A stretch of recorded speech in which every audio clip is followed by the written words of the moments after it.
All right. Um, Looks like people are still participating in the poll. Feel free to continue doing that as we're moving along, or you can do it later. Um, Thank you all so much for being here today. It's our pleasure to be here and to speak with you and hopefully provide some calm and concrete steps that you can take forward during these times of massive change and adjustment. Um, for those of you who don't know me, I'm Felicia Fahey. I'm the founder and CEO of Fahey Associates, and we've been delivering college advising to students and monitoring the college admissions, the terrain of college admissions for the past decade. With everything that's going on, we feel like it's really important to give families concrete steps for moving forward. And I'm really excited to have Jared here with me today. He is the Senior Director of AJ Tutoring. And AJ Tutoring, as you may know, helps thousands of students each year with test prep and academic individual tutoring. Jared will be joining us to speak about exams and how to stay current and engaged in the current virtual environment that everybody's experiencing. We have two sessions today. The first session is really focused to help seniors make a decision on a college, which is going to have to happen by May 1st, so very soon. I'm going to be answering any questions that families have about that and kind of going through how to go about making a decision, how to do research. That information is really relevant to everybody. So even if you're a junior or a sophomore, everything that we'll be talking about in that section has to do with how to make a decision about a school, but also how to research schools. So it's really meant for everybody, but of course we're sort of directing our presentation here to families that are having to make a decision immediately. The second session will be focused on academics, extracurriculars, exams, and summer plans. And that is also relevant to everyone. So even if you're a senior, your summer plans may be up in the air at this point. We'll be talking about that. You are at home and learning in a virtual environment. And so we'll be talking about that as well. So let's go ahead and get started. Just for clarification's sake, all of the information that I'm sharing with you today is taken directly from college websites and from NACAC. We will be providing a handout, so we'll provide a summary of all of the information that we're giving you today, as well as links to everything that I'm pointing to, all of the resources and more. So there's no reason to take notes. We'll basically be providing you with notes after the presentation. For the first section here on making a decision, I really want to emphasize that admissions offices are doing their very best to catch up. It's a huge disappointment to families that they're not able to go and make the campus visit. They are scrambling and are doing what I think is an excellent job of coming up with alternatives online. So they have been coming up with virtual events and redesigning their sort of events page, making it easy to join social media groups and also to actually reach out to admissions folks directly. So they really are doing their very best to sort of make sure that you have access to them and that you're able to speak with them. The thing that I'm going to recommend is that doing your research and really understanding what students say about schools and what the school has to offer is super important. And what I've seen in past years is that often it's easier to go on and do the campus visit. And so families don't actually take the time to look at what students are saying about schools or to look at the academic opportunities. So in a way, this is forcing you to do that. There won't be another way to learn about the school, but the silver lining is that you're actually undertaking some really important steps here to understand what the schools are about and what they have to offer. So I'm just going to walk through sort of a series of steps that I would recommend for making a decision. Most of the acceptances have come in or will have been in by April 1st. So you want to gather those together. You want to create a short list of colleges that you're interested in attending. I will be providing everybody with a spreadsheet that I use with my families. You can use your own, but you'll have that in case you want to use it.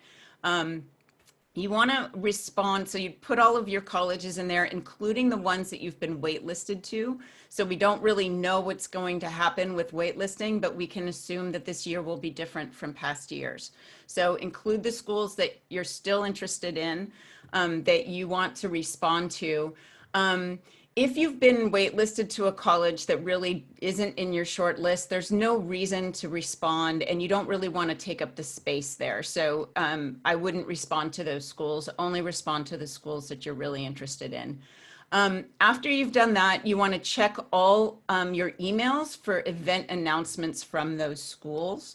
And then you want to create a schedule of events. So if you look at the events page of many of these colleges, and I'm going to pull one up right now, so just give me a quick second to share my screen.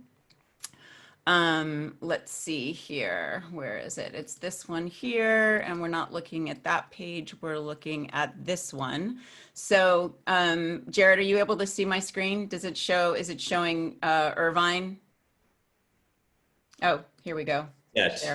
There. Is it now showing the Irvine page? Absolutely. Everybody? Okay, so as you can see here, and this is what a lot of schools are doing, they have this sort of, meet our mascot, which I think is really adorable. And then you can register for the portal where you'll be getting a lot of information. They have a, get to know our campus, so you can actually do a virtual tour. And then meet your fellow anteaters. And then they're doing a whole bunch of events during this week of April 13 through 18. So that's the kind of thing that you want to be checking for, is what are the different events that are going on? Is there any overlap between the different colleges that you're considering, and sort of figure out how you're going to kind of prioritize one over the other, and what you might need to do if you're not able to attend an event, how you can kind of learn online or reach out to the admissions folks. So that's all really important. I've been reading a bunch of things that are saying that the admissions schedule has been shredded by COVID-19. It's not really true. If you go through and look at all the deadlines for colleges and their deposit deadline, they're exactly the same. So most schools are holding to the May 1st deadline. I'm going to go ahead and share this slide with you so that you can see what I'm talking about. Basically, most schools are keeping to the May 1st deadline. You have a few schools like Arizona State, Oregon State that have pushed their decisions back by a month and their deposit back by a month. So I think there's a real logic to this, is that some families are going to have to decide whether they can really afford to send their kids off to school. They may decide to go locally. They may decide to stay in state.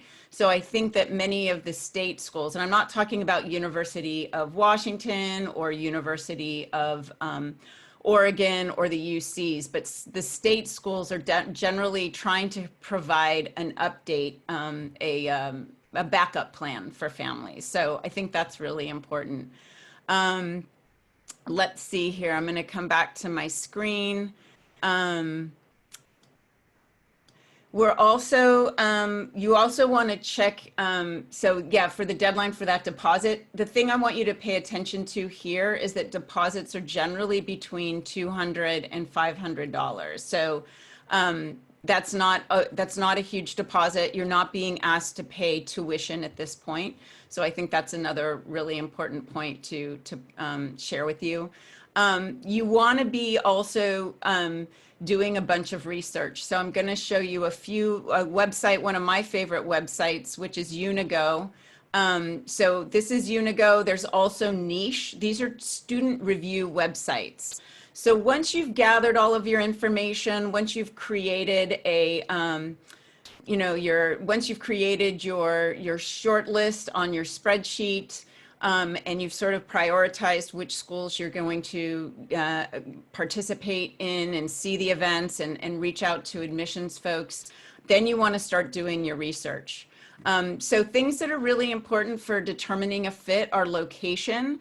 So being super, super far away may not be a priority to you anymore. It may be that you want to be closer to home. One thing that I just stress for families all the time is that you understand where your college is located. So sometimes students are are surprised that Urbana-Champaign is actually a 10-hour commute. That's a really long way. Or that it takes, you know, 2 airplanes and a bus to get to Bowdoin or Bates. So these are something that may not have been obvious to you when you were putting together your college list. That's one of the first things that you want to look at, is really what is the travel time to get to these schools. You then want to really spend time with Unigo and Niche. So these are, I really appreciate these websites because they tell you about the college from the point of view of the student. So they provide a lot of information about the culture, about stereotypes about the school and what students think about the stereotype, about academics, about the party life.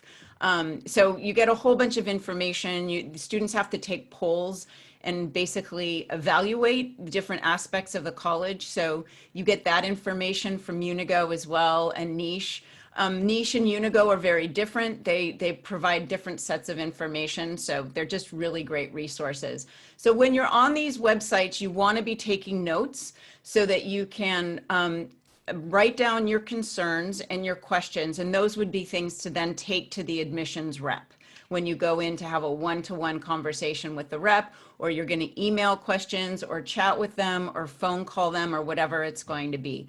So what are the things that you should be looking for when you're doing research? Academic integrity should really be at the top of your list. This is really what you're paying for. So as a former professor, I think, you know, how much research are you going to be able to do? How much accessibility will you have to your professor? How big are the classes? All of those things are really important.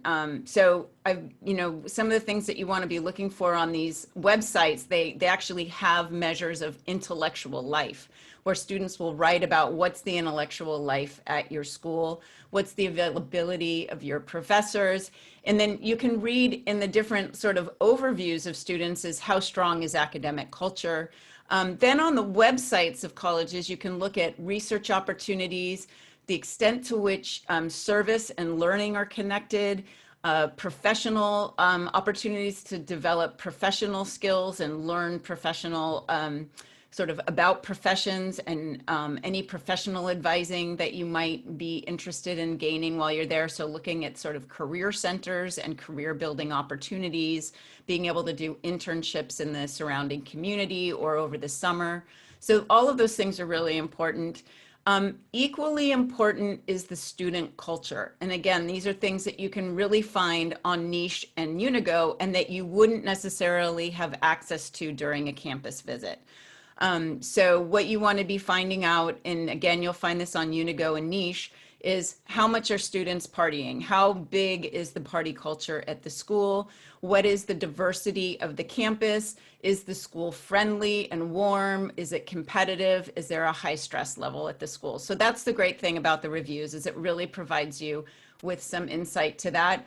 As with all reviews, you need to read many of them. You can't just read the first page. You need to go deep into those reviews and take a look, and you need to look across all the different categories.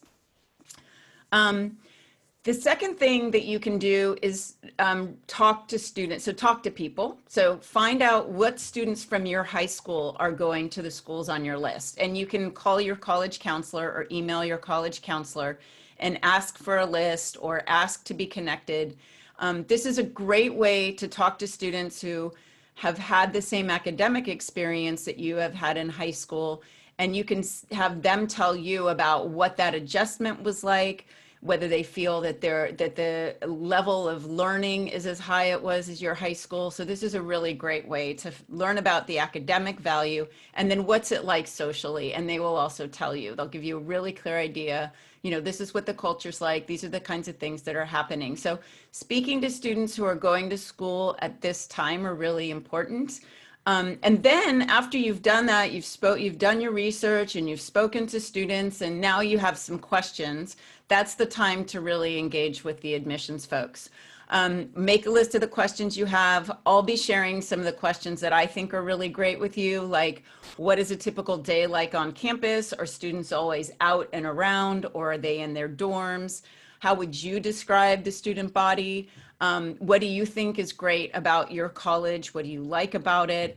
How do students engage with faculty outside of class? So those are some questions I'll be sharing with you that I think are really great to ask admissions folks. So financial fit may be really looming large for many families. We don't really know what's going to happen. And so you may be thinking 4 months or 6 months down the road. You may be thinking about the next year. So I'm going to be providing here some ways to think about giving yourself more time to make this decision, and then also alternatives and ways that you can pivot if things, if your financial situation changes. So the first thing that I would suggest is that you should reach out to admissions if you need additional time. I'm not saying that admissions will provide you with extra time to think, but I do believe that they're in a position where they want you to ask, they want you they want to understand what your needs are and what is going to make you enroll in their program. So that's one place to start. If you're really feeling that you need more time than May 1st, then you should ask an admissions rep about that. The other thing to look at is, as I discussed earlier, is do the colleges on your list have later reply deadlines? So it may be that you have a couple state schools on there or small liberal arts colleges, and that they've actually pushed their deadlines out. So what this allows you to do, if you have some options there to reply later, is that you can go ahead and choose your top school and pay the money. So you can pay the deposit, you can say you're going to come, and this now buys you some time. So you know you're going one place, but you have a little bit of more time to decide for these other schools, and it gives you some peace of mind to actually do the research and figure out whether you can financially go to this top school, the school of your top choice and the one that you really want to go to. There are other affordable options out there. So there are other ways, things that you can do right now. So some schools, if you can imagine, are still taking applications. So the University of Hawaii, University of Massachusetts, Boston, University of Reno, Arizona State University. These are all schools that are still taking applications right now. So you could put in an application and hear back, and that would be, again, potentially a backup plan if you need to pivot. What you would do then is cancel your enrollment to, if you decided, oh, I got into the University of Massachusetts, Boston, and I now want to go there, then you would cancel, you would lose your deposit, but you would cancel your enrollment. The school would take somebody off of their wait list, and you would kind of go with the option that is more financially feasible for you. If your finances are stable right now, but you're worrying that they may not be next year, there are a couple things that you can keep in mind. There's transfer, and there's also spring enrollment. So some schools, if you feel like we need to take a break and see what's going to happen through next fall, there are schools that actually you can apply to and be admitted for January of 2021. So UC Merced, for example, is a school that has a spring enrollment. It's the only school in the UC, but it's interesting that they do have a UC that does this. Of course, there are community colleges that are both near home and away from home. So that's another option that families don't always think of. It's a little more expensive because you're paying for living costs, but you can go to community college, let's say in Santa Barbara, and then apply for transfer to UC Santa Barbara. Or you can go to Mira Mesa Community College in San Diego and then apply to transfer to UCSD. So those are all different options. Again, this information will all be available to you in a handout, so you can go over it carefully and kind of think about what is going to work best for you. If you put in a financial aid application and that application, they've come back to you and they're offering you a reward that is now, it's too low and your finances have changed, what you need to do is go in and rerun your financial aid calculator to estimate how many of the costs you can actually cover now in this new situation. And then you want to contact the financial aid department and let them know that you're going to make an appeal, and they will give you instructions for following forward on that. It may take some time, like into the summer, to get a response for them, but that is something that you're able to do. So we're doing really well on time here. I think this would be a great time to look at any questions. If anybody wants to pose any questions in the chat box, or maybe there's some questions there already, we can take a few minutes here and go over any questions that any of you have. And if not, then we can just move on to our next section. I'm going to take a drink of water.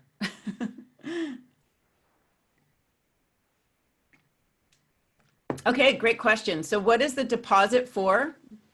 Deposit means you're planning to enroll. So basically you tell whichever school it might be, we're coming, we are accepting admission, we are applying for admission, and you need to pay the deposit. So it's $250 up to $500 I've seen, and then that means that's about it. And then you're not really paying for tuition for another month or two.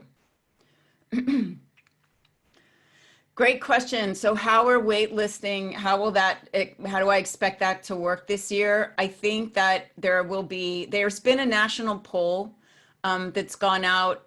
So it's not for the Bay Area. We need to keep that in mind. It's been for the entire country. And basically what they've seen is that some, large percent, I think it's 40% of families are reconsidering their choices and are going to have to choose a school that's more affordable to them. That may cause a very significant shift, and then more people will be taken off the wait list. What I'm imagining is that the wait list is maybe deeper. I wouldn't be surprised also if state schools have created a longer wait list or they may be waitlisting more students from out of state in the event that they need to provide a space for more in-state students. So it's hard to say what's going on, but I would definitely respond to any schools that waitlisted you that you're really interested in. The Unigo website. Okay, great. So I can maybe share my screen again with everybody here so we can take a look at that. Unigo it's basically a Yelp for college students, right? And niche is the same thing. They're different. They measure different things. They have one thing I love about niche is they kind of have a best of. So like happiest school, best small liberal arts college.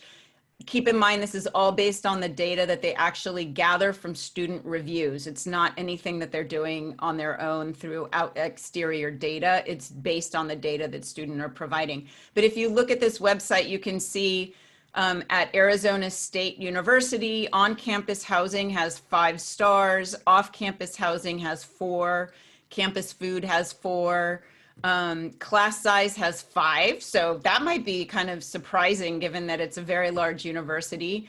Activities has 5 stars and academics has 5 stars. So, and then if you go in here, you can see that there are reviews from different students. What's your overall opinion of this school? And then there's also, so they rate, right? All these different categories: intellectual life, political activism, alcohol use, arts, culture, professor accessibility, and then they give you percentages about what students say. So I think it's a really tremendous insight from really learning what students say, because when you go to the campus tours or you go to a campus event, you're basically surrounded by people like you who are getting ready to go. They're not the people that are actually attending. So it's a fabricated environment. So this is a great way to really somewhat interface, right? Reviewers are self-selecting, so you have to keep that in mind. But there's a ton of information on here, so I think it's really great. So I'm just looking at a few more of the questions here. These are all really great. Okay, great. Yeah, so in terms of wait lists, so basically what happens with a wait list is that if they don't meet enrollment, so colleges are always admitting more students than they think are going to come, right? And they've been doing this year after year after year. So they know exactly how many students they should think to admit this year. And then they know that this many of those that they admit are actually going to enroll. And then they keep a wait list of just in case they don't meet enrollment. Then they can start taking students off the wait list and admitting them so that they can enroll. And that's basically their process for making sure that they meet enrollment. This year, there's a very strong possibility that students are not going to be able to afford going to the University of Washington anymore. That was their plan. or the University of Michigan, or, you know, any of the Davidson, any University of Virginia, any of the private schools, they may not be able to afford going out of state to a state school. So in that event, they may deny, they may decide not to go to the school. And if enough students do that, then the colleges are going to have to start dipping into their wait list. So that's the kind of adjustment that I think we can expect to see, is that there may be a higher, I think they say 20% of students are taken off a wait list. So we may see a higher percent. Maybe it'll be 30 this year, maybe it'll be 40. This is totally projection. I have no facts on this whatsoever. But that's the kind of process that we see after year.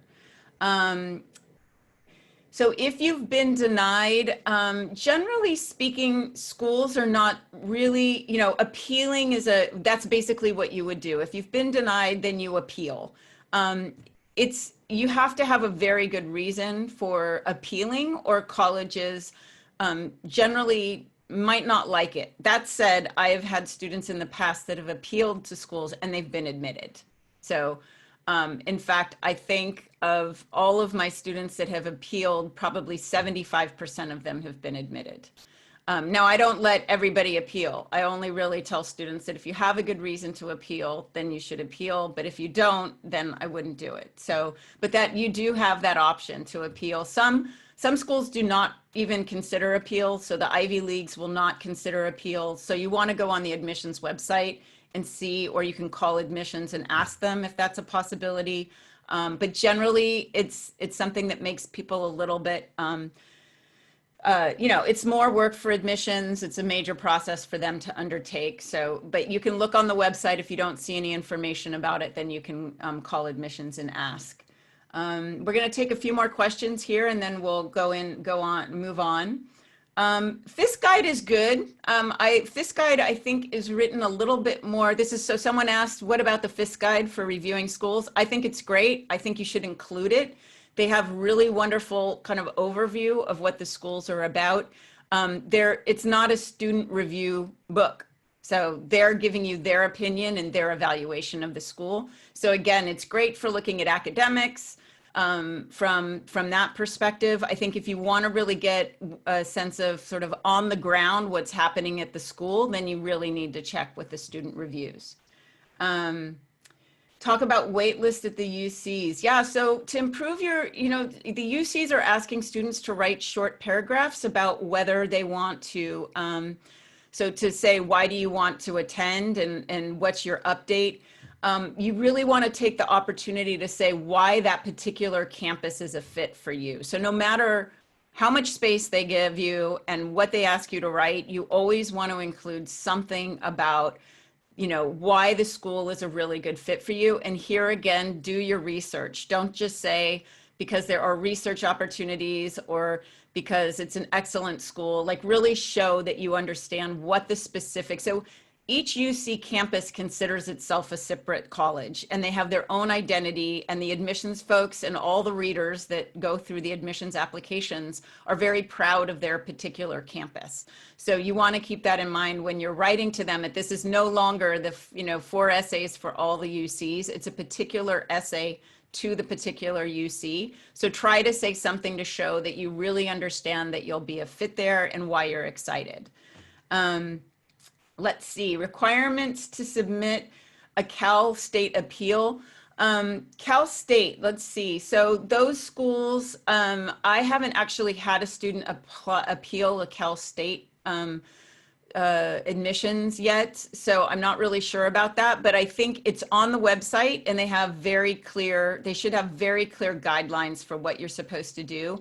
I'm assuming it's sort of the same process it is for the UCs, and you basically need to state that, that you didn't have all of the information. That's really kind of the safest bet, is to say that you were unable to present all the information in your application and that you want them to consider some additional information. Okay, so another great question here. Should you join a wait list while still trying to make a decision, or should you only join the wait list if it's your top school? So join a wait list if you want to attend that school still. It doesn't matter if it's your third choice. I would still join the wait list, and you can still put in a deposit at another school. So what happens every year with my students is that they admit and they reply to a school and they pay the deposit, and then they get off the wait list at, let's say, University of Michigan. So let's say they put in at UC Irvine, they put in that they wanted to attend, and then University of Michigan came back after they'd paid their deposit and said yes, and said, oh, we're taking you off the wait list. And so then they end up saying, okay, UC Irvine, I'm not coming after all. And they put in a deposit at University of Michigan and go. So there's some weird pivoting and adjustment that occurs in the month of May and can be as late as the month of June. And it could go later this year. I'm not really sure, but that's a possibility. Okay, great. So I think those are all our questions. We're going to move forward to talk about sort of what to do about academics and extracurriculars. I'm just taking a look here as well to sort of see what came up in our poll in terms of how much time students are spending learning and studying each day. That's pretty much what this first part of this section is about. I think the biggest concerns that families are facing right now is the concern of, are they and students is, are we falling behind? That's the big concern here. So this is sort of my tough love speech about what's going on right now. There has been a lot of upheaval, and there's possibly more to come. And we're really being called on as a society to be more disciplined. So I think for all of us, we have to be a little more disciplined in what we're doing. And certainly for school, I think the last couple weeks have been a moment of transition. They've been really difficult. We're having to do things in very different ways than we're used to. We're having to live together in small quarters. We're having to learn online. I had to learn how to use Zoom. So, that was a big jump for me. But I think to come out of this in the best way possible, you really need to make sure that you're pretty much keeping the schedule that you had before. So if you haven't been able to do that up until now, I'm going to suggest some ways that you can do it moving forward. I think the way that you need to proceed is that what you do now counts. The colleges are always looking to see that students are resilient. And that they've kind of been able to handle change. It's a question that's on, the Common App, for example, and the essay questions. When you go off to college, you're facing something very similar to what you're going through right now. Your schedule changes, your routine changes, your support system. So you might not be seeing your friends anymore, just like you're not going to see your parents anymore. And it's going to be on you to figure out how to keep a routine, how to stay disciplined and get through the day each single day, how to keep doing your exercise and how to keep with the things that you love. So in some ways, this is a really great exercise for your first year of college. So what I really recommend is that you see this time as a time to grow and a time to learn, and that you definitely try to keep up as much as you can with the schedule that you used to have. So if you're only studying 2 or 3 hours a day, if that's how much learning you're doing now, that's a big difference from the 8 or 10 hours of learning that you were doing in the past. So that's what I'm going to talk about right now, is how you can kind of have a clear understanding of what maybe you should be learning during this semester, and steps that you can take to kind of develop some new projects, or just make sure that you're staying on track in the subjects that you're supposed to be learning in your specific year. So the one thing that we know, so I know my son's in public school, and so we're just like kind of week by week getting updates about what's going on, whether they're going to be learning online or whether they're going to have homework. So we don't really have a sense yet as like, well, what is it they're supposed to be learning this semester? And how are they going to be learning everything? So one thing that I think you ought to do is gain your own understanding of what you're supposed to learn this year. And the way that you can do that is through, one way you can do that is through Khan Academy. I'm going to share my screen with you again so we can take a look at this. And I'm pulling up Khan Academy right now. Now, Khan Academy, kids that are homeschooling use it all the time. The great thing about this is that you can go through and see for every subject, whether it's in math, science or engineering, arts and humanities, or even test prep, you can see what it is that they cover. So I'm just going to take a look at geometry, for example. And here it gives you all of the different topics that are being covered in the geometry class. And it gives you exercises and it gives you learning. So basically what you can do for almost all of your classes, except language and English, and I'll talk about that next, is come in here to this, to Khan Academy and basically look at what is supposed to be covered in that course. So from there, and just to address English and languages, most kids have a book, so you can see, you can look into your book and see like how many chapters, what am I supposed to be covering in this book? And you can ask your teacher, hey, what are, up to what chapter are we supposed to be learning this semester? Because the teachers are only going to be able to do so much, possibly. So you want to make sure that you're covering everything that you are supposed to learn in that semester. For language and English will be a little trickier. You can ask the teacher what would have been covered in this semester. Maybe you need to read some extra books. There are, other courses that you could be taking online. There's more advanced coursework through edX and Coursera and Udacity, which are basically addressed to everybody. There's also, I think Brilliant, we'll take a look at that right now. I'm going to share my screen with you again, just so that you can get an idea of what's out there. So let's see here. Brilliant has a whole bunch of courses, mostly in math and science, in computer science, but you might come in here to see if they have coursework in anything else. Otherwise, you can certainly take a course with Udacity, edX. I mean, Harvard has classes on here for free. Berkeley, MIT, all the major universities across the country have classes in these platforms for you to learn from. So that's one way to kind of get up to speed in language or English classes or humanities classes that aren't listed on Khan Academy or that aren't on Brilliant. College Board is offering a free online presentation for your AP courses. Jared will also talk about how you can prepare for your AP courses. My understanding is that high school teachers are helping students prepare for those exams. They've kind of decided to they're not going to cover all of the material this year in the APs, and that's been a College Board decision, but I'll let Jared talk about this more because this is really one of his areas. So the other thing that I want to talk about is, you're trying to stay up to speed, right? And that isn't always easy. So one of the reasons that learning at home might be difficult is that there's no structure. So again, this is something that you're going to have to learn as a college student. So the things I'm going to share with you, my favorite things to do. One of them is to buddy up. So when I was in college, I always had friends that I would go study with. So you can do this virtually, kind of set library hours with your friends. You guys can, if you have several classes together, you can both investigate what it is that you're supposed to cover in those courses and kind of come up with a plan to cover any material that you're not learning.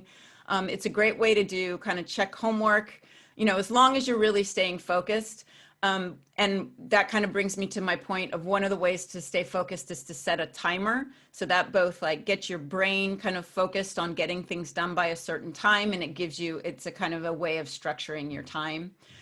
If you can't buddy up, there might be an aunt or an uncle or a family cousin, a college student or another high school student, either in your family or in your family's friends.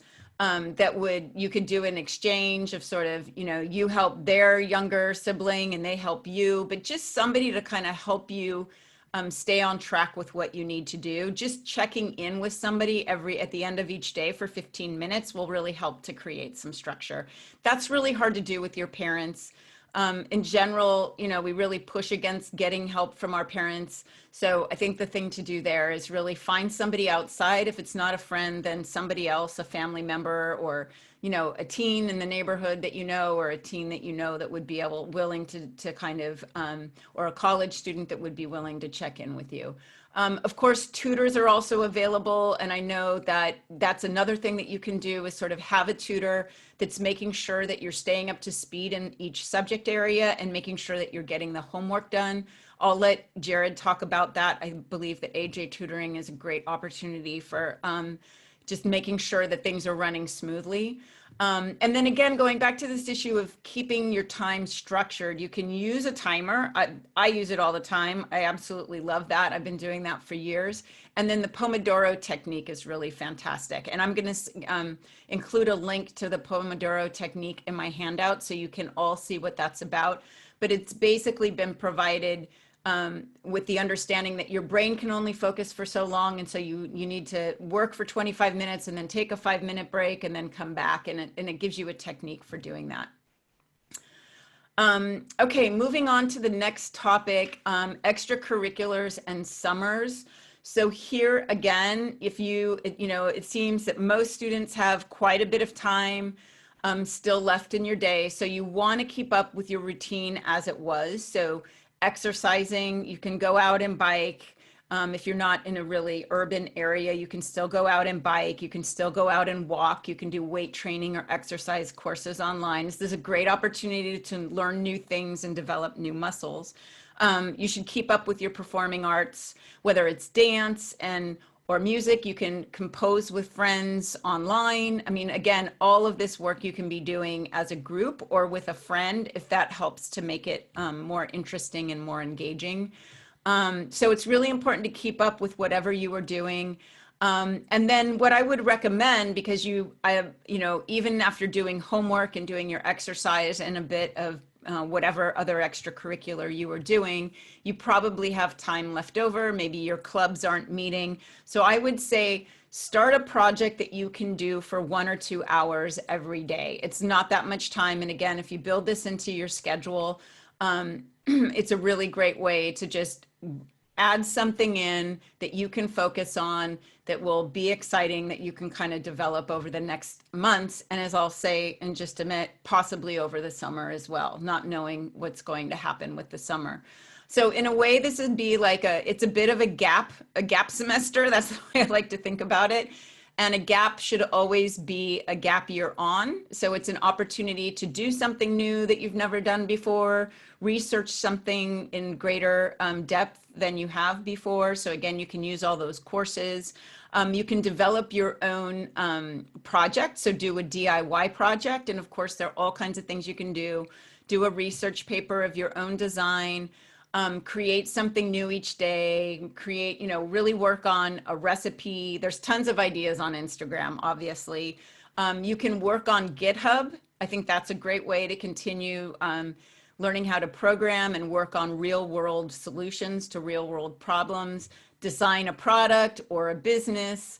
You can kind of take an interdisciplinary approach to any home improvement projects by, for example, researching California plants and what are most environmentally sustainable, and possibly looking at what you have in your garden and make plans for swapping out plants. I mean, there are all kinds of things. You could do your own YouTube channel or your own podcast, et cetera, et cetera. There are tons of things out there that you could do on your own. And just as a side note, I am going to be running a workshop to help students design their own projects and kind of do a support group to check in on them. But certainly this is something that's very easy to do on your own. You can begin working on your college applications. That would be a great use of your time right now. You can start your college admissions essays. The essay topics for the UCs in the Common App are already up. And again, there are all these places that you can take courses that would be new to you, like Brilliant, edX, Coursera. If you're into coding or you want to learn how to code, there's Swift Playgrounds. If you've been in robotics and now robotics is no longer available, there's the Kerbal Space Program where you have to use math and science to design a rocket ship that's going to go out into outer space. So that's pretty cool. And so these are all tips that I'll be providing in the handout, so you don't need to worry about writing them down or remembering them. But there really is a ton that you can be doing from home to, again, kind of launch into something new. I'm going to kind of transition into talking about summer. It's it hasn't been made clear yet what's happening with summers. Most places are saying that they are planning to keep their summer programs. There are places, there are universities that are canceling their programming. So MIT has already canceled all of their programming with all of their vendors for the summer. And we may see, this may happen across more campuses. So I would just be prepared that that might happen. And again, if it does, you've got this new project that you're focusing on, and you can do that project through the summer. And if you do, you're going to have this fantastic capstone project that you can present in your college applications to show what you did with this time, and something that's meaningful to you, that you were excited about, that really allowed you to kind of go out on your own. Instead of going off to a program that a bunch of students are doing, you're actually thinking about something exciting that you want to do on your own and developing that. So that would be my recommendation for your summer, if indeed we find ourselves still at home or in having to stay in state or in town or whatever that might be. So those are all my notes for that first or second session. We're now going to hear from Jared. And then at the end, we'll be open for questions, and here available to answer any questions that you have. So Jared, take it away. Thanks so much, Felicia. I personally learned a ton about that from kind of a college admissions perspective. My goal in just these brief remarks is really to give a little bit of clarity to families who are trying to navigate the changes to testing dates and who are probably currently revising testing plans. So, I'll be talking a little bit about upcoming test dates for the SAT subject exams, the ACT, as well as APs. I want to talk a little bit about kind of how SAT subject tests fit into a broader sophomore or junior year testing plan, and some of the challenges with subject tests now that schools have gone to distance learning. And I definitely want to address kind of what's happening with AP exams. Let me start with just, certain hard facts that I'm sure many, if not all of you, are already familiar with. Most students who were planning to take the March SAT had their administration canceled. The April ACT and May SAT and May SAT subject tests have also been canceled. One thing I just wanted to mention is that there are still plenty of testing opportunities, even for juniors who are starting to prepare college applications over the summer. In terms of the SAT, we have the June SAT, which is also an opportunity to take subject exams. The next SAT date after that is August, which is a very popular test date since it debuted a few years ago. After that, October. The June, August, and October test dates are all in enough time for early decision and early action college application deadlines. There's actually an additional testing opportunity for the ACT in California starting this year. Even though the April ACT has been canceled, the June ACT is still on the books. And this year, California will debut the July ACT. After that, September. The June, July, and September ACT dates are all good for early decision, early action applications. Certain schools will even accept October ACT results for early decision, early action applications. And even beyond that, for students who are applying to schools for regular decision, one can test through December of one's junior year for regular decision applications.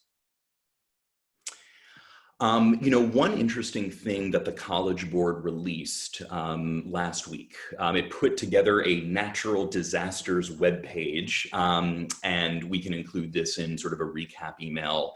The College Board has promised to create additional testing dates to make up for the canceled March and May administrations. So it is entirely possible, though none has been announced yet, it is possible that there may be testing opportunities even sooner than June. On that same site, the College Board also promises a higher degree of flexibility in terms of testing options. This has some people speculating about whether the College Board may create online at-home testing opportunities during this crisis. You know, a lot of the questions that I've been fielding from families over the last couple of weeks have really concerned how to prepare for these tests. You know, given that a lot of people don't have much confidence that the June SAT or ACT will end up happening, I kind of feel that with all of this uncertainty and the high likelihood that the College Board may improvise new testing opportunities prior to the June date, it may be a good idea to be prepared early, to really do a bulk of whatever preparation a student plans to do for an upcoming test, so that that student can be flexible and adapt quickly as circumstances change on the ground. In terms of the SAT subject tests, as you likely know, one can only take either the general SAT or SAT subject tests on the same testing date. For example, if someone wants to take advantage of the June SAT testing opportunity, one could either take like the big 3-hour, 45-minute general SAT or up to 3 subject tests. Not just sort of during this year, but we generally recommend that students take advantage of late spring testing opportunities, like the June SAT test date, to take subject tests. SAT subject tests are typically very content-based, and so it's great to take those just as the courses to which they're related are coming to a close. That said, there are a couple of subject tests that could make sense to take after June, say in August or October. The Math 2C and the literature subject tests could well be taken after June. Part of the reason, just to take the literature subject test for a moment, the literature subject test has really no content to speak of. It features reading passages and questions that examine students' interpretive abilities. So the literature test could easily be taken in August or October, not necessarily in June.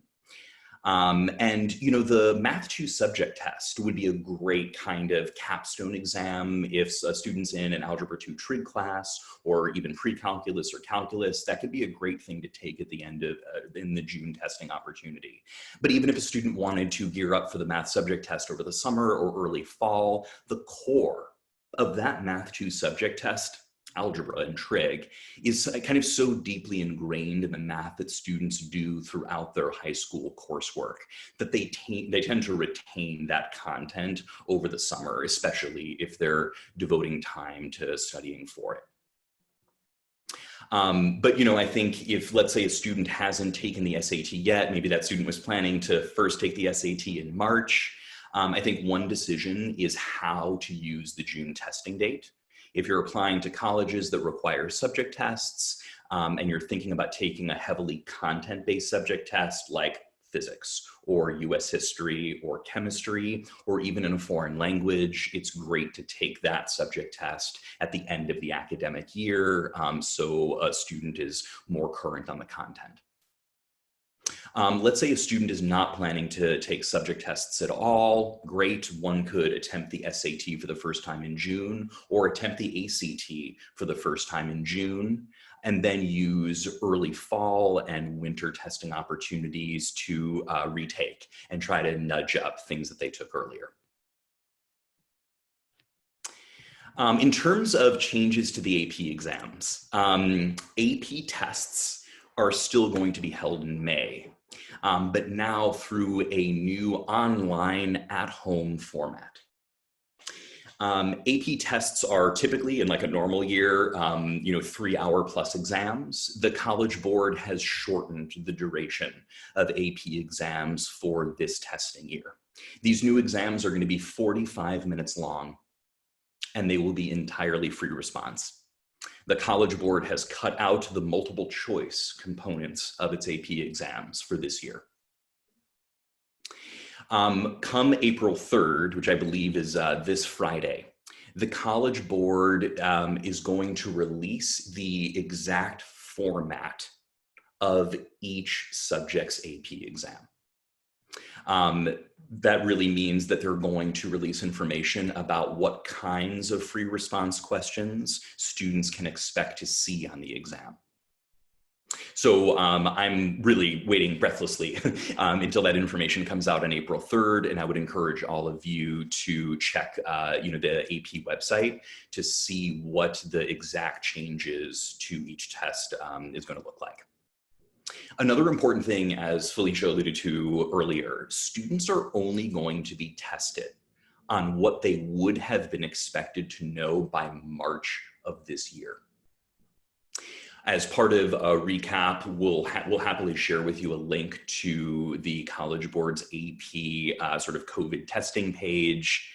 The College Board has already put which units are going to be tested on this year's AP exams and which units will not be.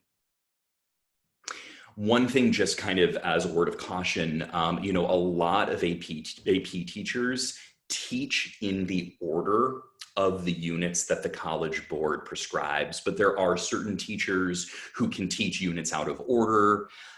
So not all AP teachers have elected to follow the order of instruction that the College Board suggests. So it is possible that there may be content areas tested on the AP exams that a student may not have been exposed to in their academic coursework to date.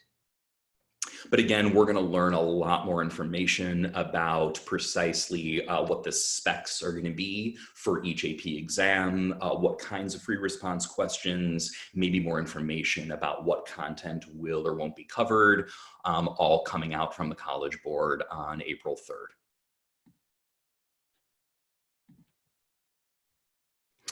3rd. So I'm just sort of looking at some of the chat questions. So, starting maybe perhaps with the last one, I believe Becky asked, I'm just scanning down, where we can find which units will be tested and which will not. As part of a recap email, we will absolutely provide you a link to a web page where you can see in a big grid for AP Calculus AB, these units are going to be tested and these ones aren't. For AP European History, the same thing. We'll totally give that to you in kind of an email update. Kate is asking a phenomenal question that I think is on a lot of people's minds right now. She asks, a few of the schools on my college list have recently gone test score optional, and as a student with learning differences who may have a hard time in the test, I'm wondering if we'll know whether more schools will go test optional, or if I could apply without scores if I'm not able to take a test. Felicia probably knows better kind of like how many colleges and which ones have officially gone score optional for this coming admission season. But my understanding is that it's very few colleges that have announced they're going to be going score optional. I think as a best practice, what we generally counsel our students and families to do is make really conservative assumptions. The worst case scenario would be not taking tests and then learning that, this one school that you add to your college list over the summer ends up still requiring tests. So, a way of kind of anticipating in a conservative way how to prepare for these things is almost to assume that you'll be applying to at least one school that will probably require standardized test scores. So it's a great idea to start thinking about, gearing up for them now.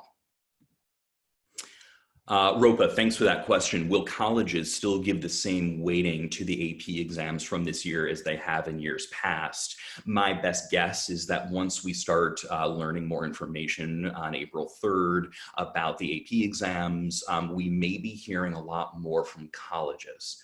Colleges may be waiting to kind of hear from the College Board exactly what's going to be changing before the College Board starts communicating with the public about how significant AP exams are going to be in admissions decisions.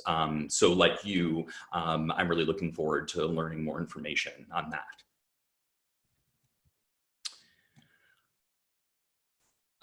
Yeah, and so kind of along with that, the question of a lot of schools don't require subject tests already. For example, for MIT said they're not even going to look at them if submitted. Do we think other schools may follow suit? It's a great question. My only concern would be, I think, it may take colleges a couple of months. It may take them the entire summer to really crystallize what their plans are going to be for whether they're looking at subject tests or still requiring them. And so again, as a best practice for students who really want to utilize the June SAT date for subject exams, I would still recommend taking those content-based subject tests in June, just in case colleges end up requiring them. Something that I've also heard from, a number of professional college counselors over the years is that it can be advantageous to take tests precisely when they're not required. Doing so could evince a seriousness of purpose and kind of a go-getter attitude. Hey, look at me, I took a couple of subject tests even though they weren't required. So I think there may still be a viable argument that it could be worthwhile to attempt subject tests or even the regular SAT or ACT, even if one schools don't formally require them.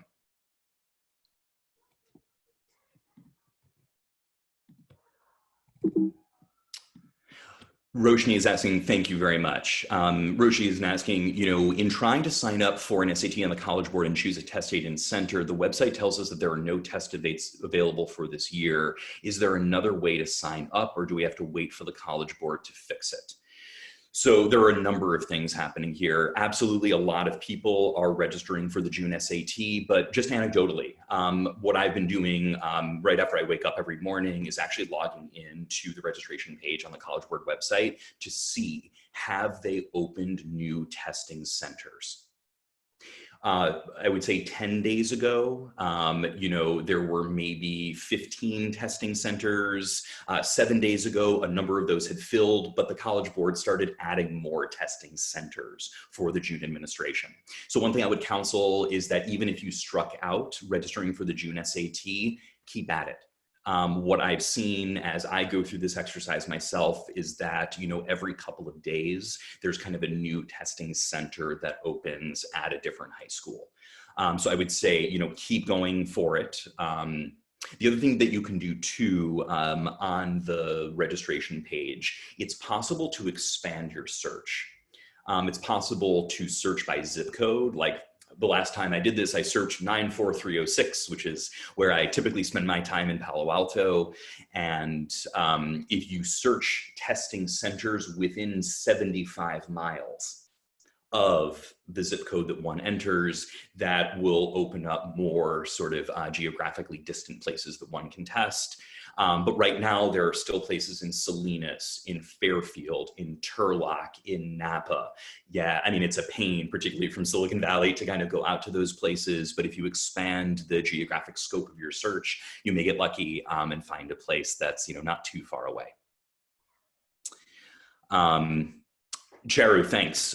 She's asking, once you've registered, can you change the location? I believe you can, as long as, there is another testing center that's available. But I think from a strategic perspective, the important thing, lock in a testing center, especially if you really want to take advantage of June, register almost regardless of how far away it may be. And as Charu suggests, as more testing centers locally open up, you may be able to switch the location. Just a quick word about registration for late summer and fall exams. The August SAT, as well as the October SAT, all of the fall and winter SAT testing dates, you'll be able to register for in May. I wish I could give you like a more exact date of precisely when you'll be able to register for fall and late summer SATs. But what I generally do in the month of May is I have like a calendar reminder that just tells me every day, hey, can you now register for fall exams? I would recommend the same thing, maybe once a week, starting May 1st. See if you can register for fall testing dates. The October SAT is very popular, as is August. So if you have designs for your student to take either or both of those tests, I would start checking on May 1st whether registration is opened. Tina is asking a great question. Has the subject matter SAT indicated they will test, is it the same material as APs through March, or will students be expected to prepare for the entire year for the subject tests? Yes, Tina, as far as we know, the College Board is not changing the content scope of its subject tests. So for example, if a student is gearing up for that June physics subject test, that June physics subject test will feature all of the content that it did last year and the year before and the year before that. So another reason for students who are gearing up for those heavily content-based subject tests to stay apace with their coursework. And maybe even you can look at the College Board website. It gives a lot of detail about what topics are covered on each subject test, how much each topic accounts for as a percentage of the overall content of the exam. And I think kind of dovetailing with Felicia's great suggestion, this is a way of, kind of structuring time. Like, hey, I feel like I know this 75% of what's on the subject test, but I'm a little hazy on this 10%. And heck, I haven't even learned this 15% yet. That's great. That can become, sort of the seed of a preparation plan that a student could undertake. Rupa is asking, can I talk about some of the test prep services we're offering, especially extra services, since students are out of school and have more time now? It's a great point that Rupa is making. That, students have a little bit more time now that, they're kind of not involved in the same extracurriculars, or at least at the same level. They have more time during the school day. A lot of our both academic and test prep tutors are really finding that their students are asking them to meet, 2 times a week, 3 times a week to help create that structure, social connection, and educational continuity. So we're continuing at AJ to offer, one-on-one services, both for test preparation and for academic tutoring. We're also offering, this will be coming out over email to kind of all of our AJ families, some special offers for kind of a bundle of AP preparation. To really give students that additional content that they may benefit from because they're not in school right now. But I couldn't agree more with Rupa's point. One of the reasons that we're counseling students to take advantage of time now to do a bulk of the preparation, and however they do that preparation, either formally with a tutor or in a group with their friends or by themselves, I strongly recommend that students take advantage of the lean time now. So that they can be adaptive and flexible should circumstances change. And for example, the College Board offer new testing opportunities even before the June exam. Claire's asking a phenomenal question about how the credit, no credit grading may be evaluated by colleges. This year, how it may impact GPAs, whether GPAs are only going to be based on first semester. I don't want to talk out of turn. I don't know nearly as much about kind of like how colleges are looking at this as Felicia may. And my sense too is that colleges are kind of reeling from all of these changes. They may not have settled on exactly how and whether their admissions practices are going to be changing given these upheavals to testing dates and to just academic and school. So Felicia may have some additional insight to share there.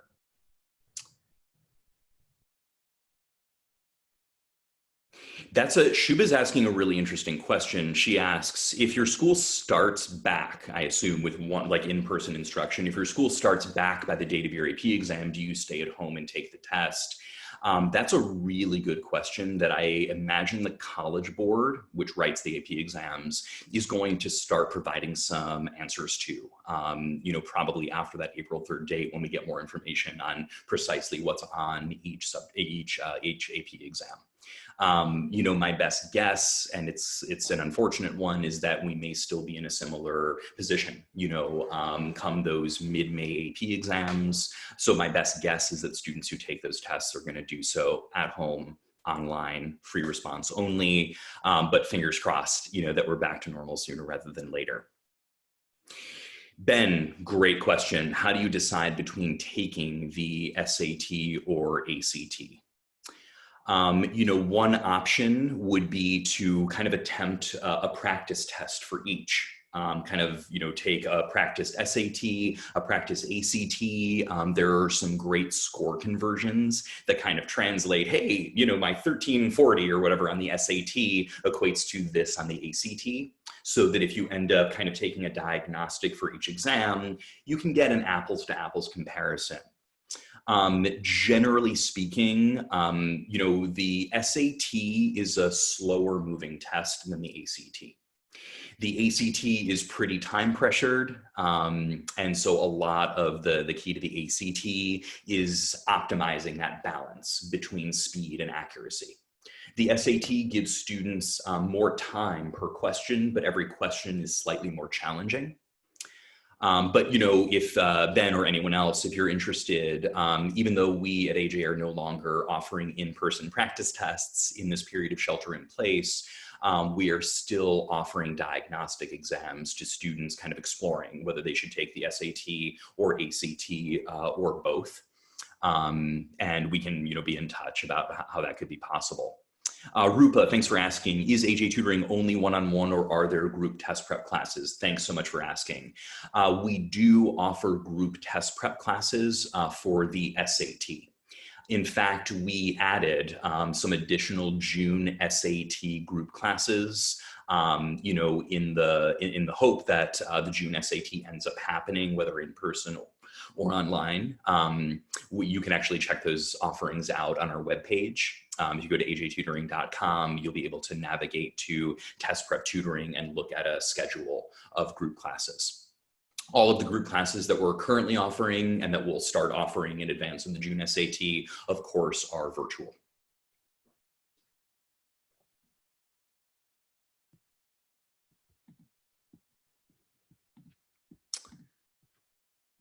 All right, so I'm gonna pass it back, I think, to Felicia.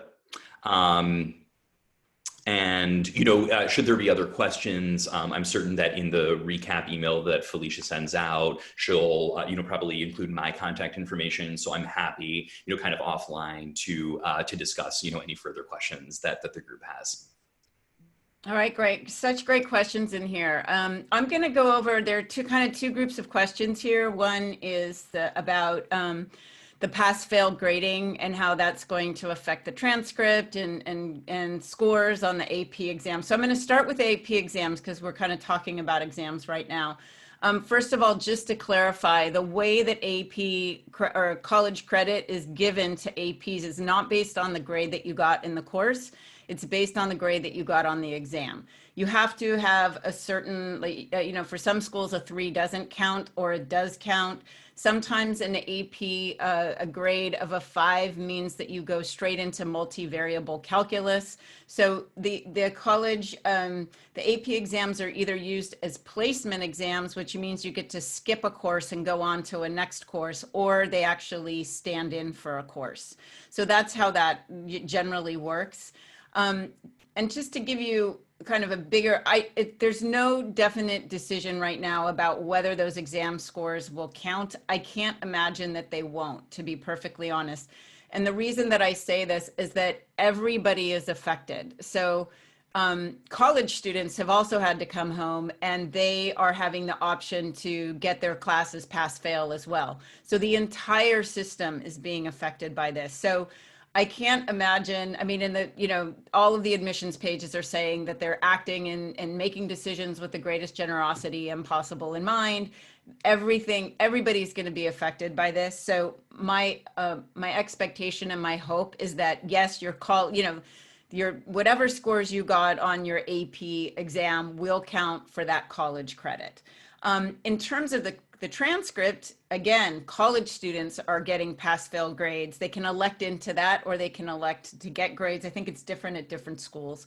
But the idea is that this is sort of becoming the new normal. This will be, or not the new normal, but this is sort of the way that the transcript will be handled across all grades, both in college and in high school. And so I think that there is going to be tremendous flexibility, and colleges from now forward, as you can imagine, are going to look at this semester and be like, oh, there's that transcript with pass-fail grades. They're going to be very used to reading applications and knowing to look for that kind of blip, as they call it generally. Like if in past years or in past admissions processes, if you were sick or something happened, you would have a blip in your transcript, right? Because maybe your grades went down because you had a concussion and you were unable to catch up in time to change your grade. So admissions is always looking for an explanation for that. Now, when they look at everybody's spring semester, winter semester, they're going to know that they're looking at an unusual semester for everybody. So I wouldn't worry too much about that. I think that the concern should really be on, is the student learning everything that there is to learn? So we shouldn't be focusing on grades. We should be focusing on, is the student getting the learning that they need?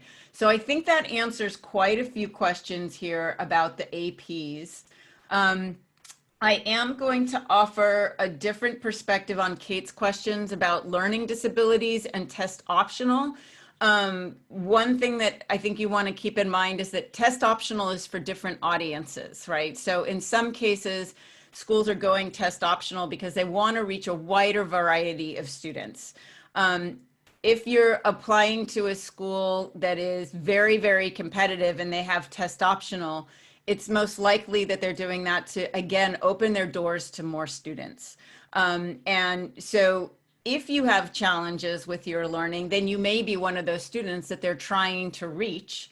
And if you really, if you really feel that your score is not representative of what you're capable about, you can write about that in your application. So what I would encourage you to do is that if you're applying to very competitive schools where it's in their culture to have most of their students show an exam, then I would take the exam, but include an additional statement about whether you think that this is not a good indication of your ability.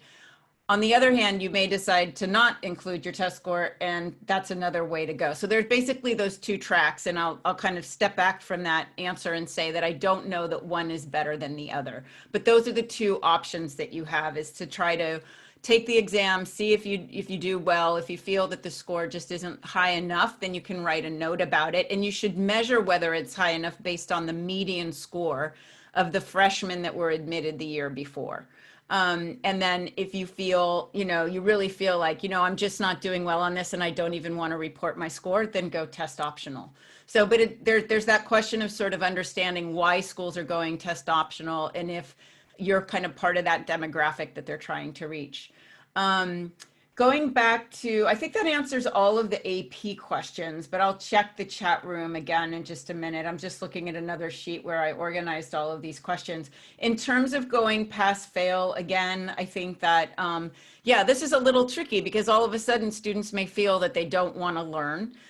So there's really the goal of keeping them motivated. So I think the conversation, there are two books that I really love that talk about students being like, how do you, as a parent, how do you keep your child motivated?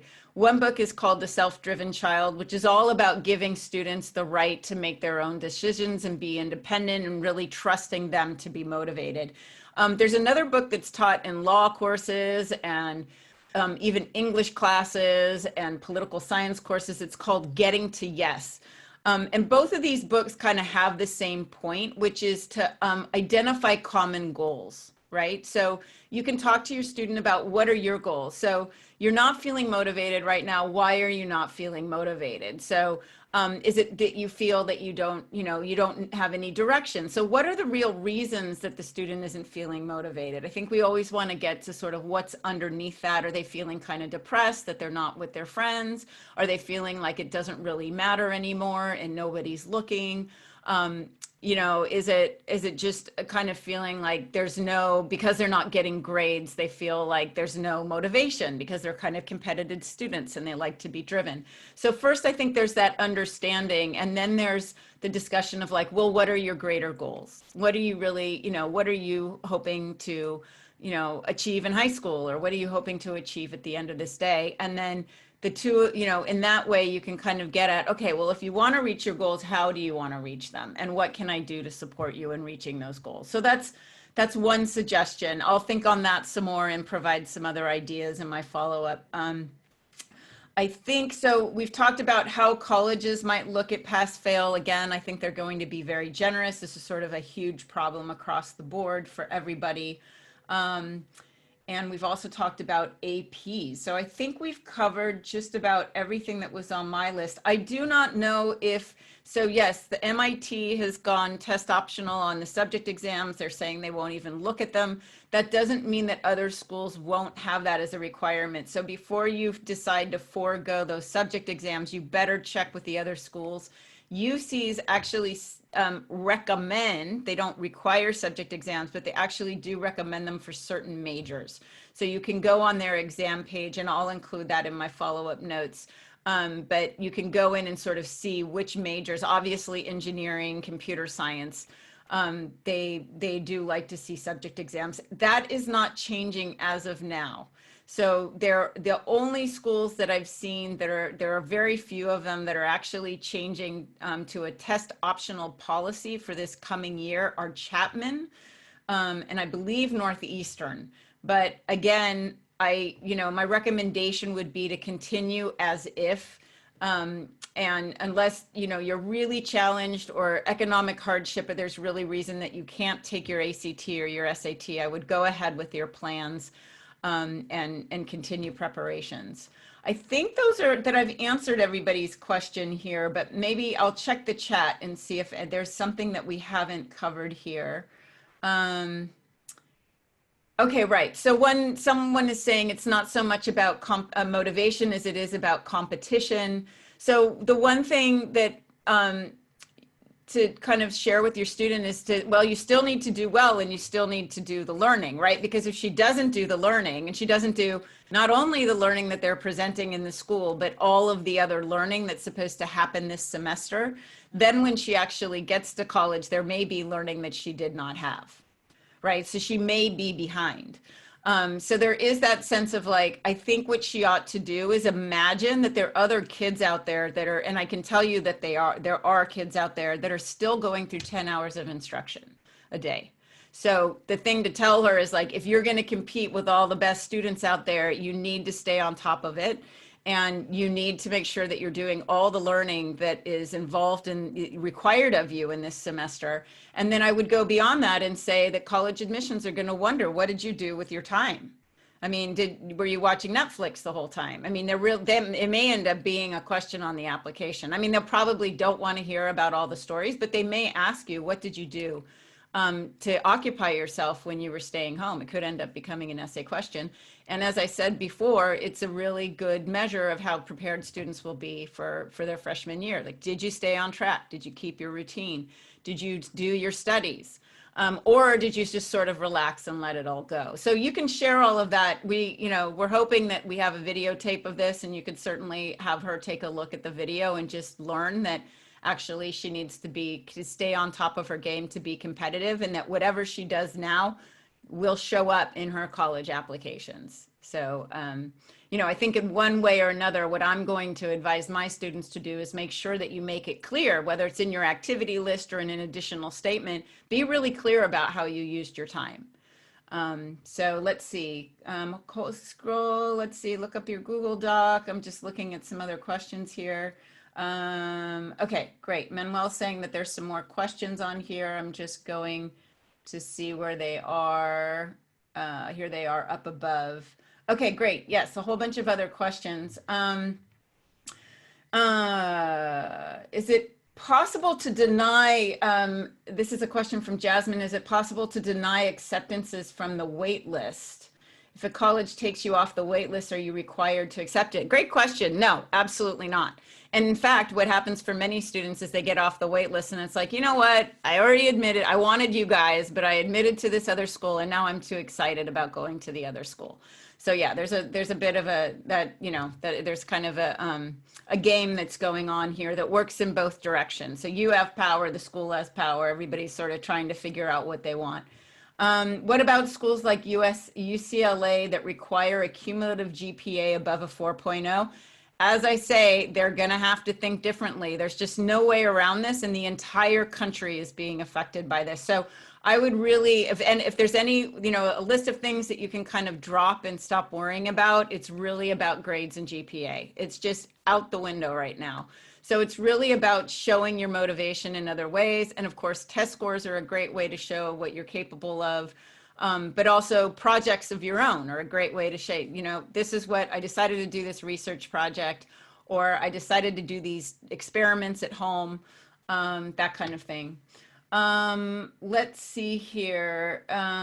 Just looking at some of the other questions. Right. So good question. Some schools are giving grades, some schools aren't. How does that work out? Well, in the admissions process, you are compared to your peers. So they look at your particular environment. So probably what's going to, for each of you get a school report with your application. So your counselor has to fill out a school report. And probably in there, if not somewhere else, the school has to report to admissions how they handled this period. So that will be taken into consideration. So again, you'll be competing with your peers in the application process. So it'll be the same pool. Nothing will be different there.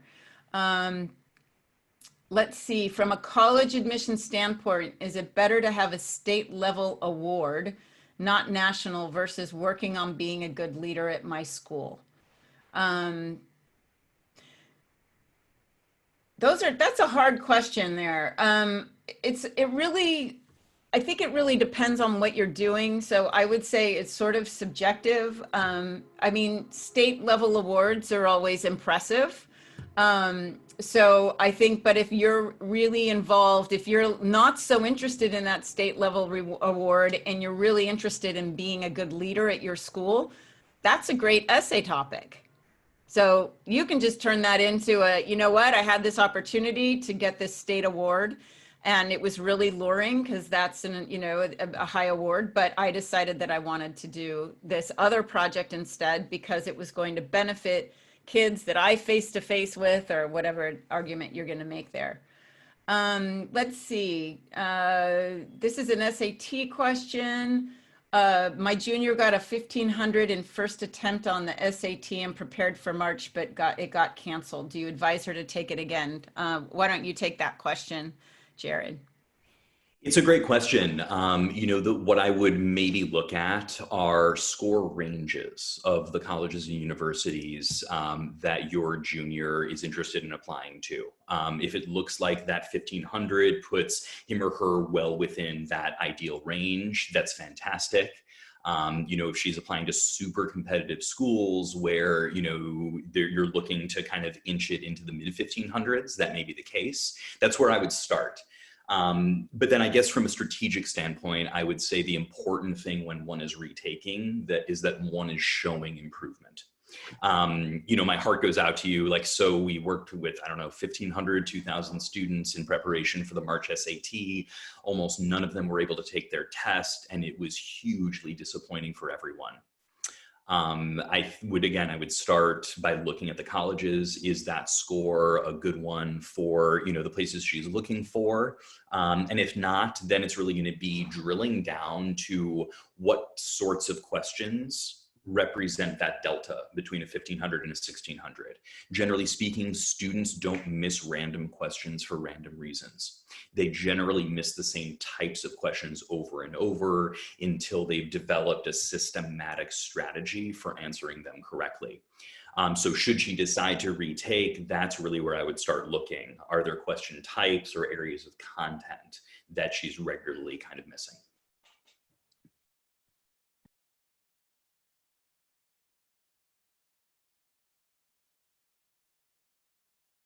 Let's see, Jared, there's a question there about the SAT essay. So thanks, Ryan. How important is it? Yeah, it's in a way, like some colleges require the essay, other colleges don't require the essay. I mean, just kind of keeping with the philosophy of making super conservative assumptions, what if you end up adding even one school to your list, like 3 months from now, that requires the essay? it would be an awful shame to have to retake the entire SAT because colleges that require the essay, if you don't take the essay component of the test, they may not even look at your multiple choice scores. Now look, the essay doesn't even count toward the overall multiple choice score. So the important thing is to write the essay, register for the test with it, and the score doesn't even impact the overall composite. Rupa is asking an awesome question. Is it easier to prepare students for content than for speed? I would say anything that has to do with testing speed is inherently coachable. You know, most of the time when students suffer from timing issues, it's not because they're maintaining a slow pace throughout the whole test.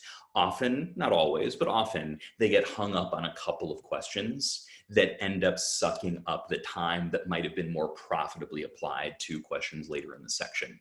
Though anything that's content-based is also inherently coachable. A great example of that, the English section of the ACT and the writing and language section of the SAT. They both test the exact same grammar rules and very few of them. There are eight or nine rules, depending on how you look at it, that they test over and over in all kinds of predictable ways. And for me, that's part of what makes these standardized tests so coachable, is that they are heavily content-based and they're somewhat time pressured. Yeah, there's another question here.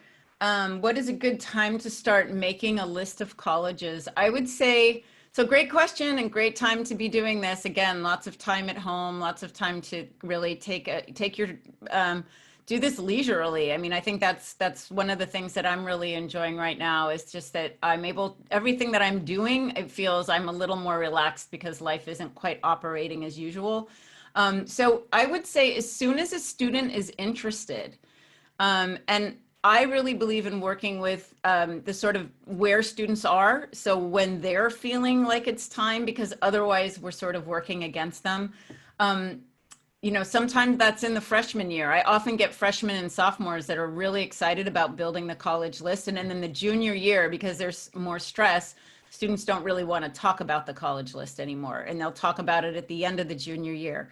So you want to take advantage of any time that students are sort of open to doing it. And I think that learning how to kind of go through a college website isn't easy. And it's something that now that you have time at home with your kids that you can show them. I remember when I was a Bates professor, sometimes I had trouble finding things in the website. Just it's so deep. There are multiple versions of it. So, you know, doing this with your student and sort of showing them, well, there's these activities that students can do here. Let's go through the academic section and look at different majors.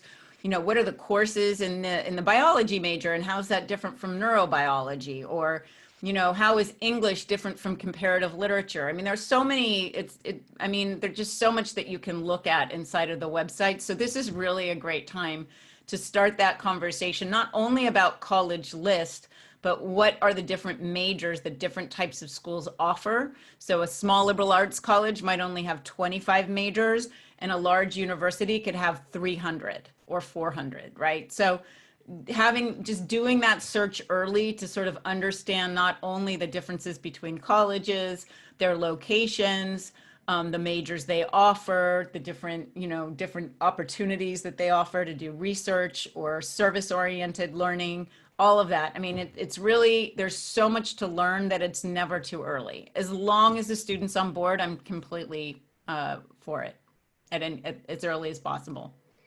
Probably not 8th grade, but 9th grade and forward. So let's see, do we have any other questions coming in?